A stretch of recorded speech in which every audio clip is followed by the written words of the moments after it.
ఇవాళ రేపు ఎవరు చూసిన వాళ్ళ ఫ్యామిలీకి ఒక మంచి కారు కొనాలనుకుంటారు. కానీ ఏ కార్ కొనాలి? 5 సీటర్ కారా లేదా 7 సీటరా? ఏ కార్ తీసుకుంటే బెటర్? ఎలక్ట్రిక్ కారా లేదా ఫ్యూయల్ కారా?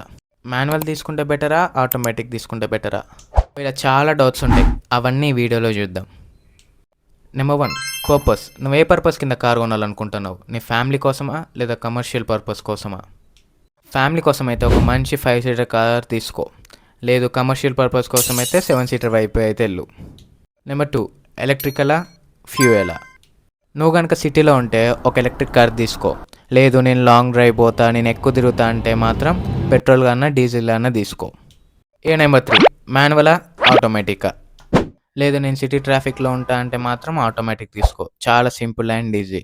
బట్ ఒక కార్ లవర్ ఫీల్ అయ్యేది మాత్రం అదొక మాన్యువల్ కారే. నెక్స్ట్ ఫ్యామిలీ కోసం బడ్జెట్లో ఏ కార్ తీసుకోవాలనేది నెక్స్ట్ వీడియోలో చెప్తా.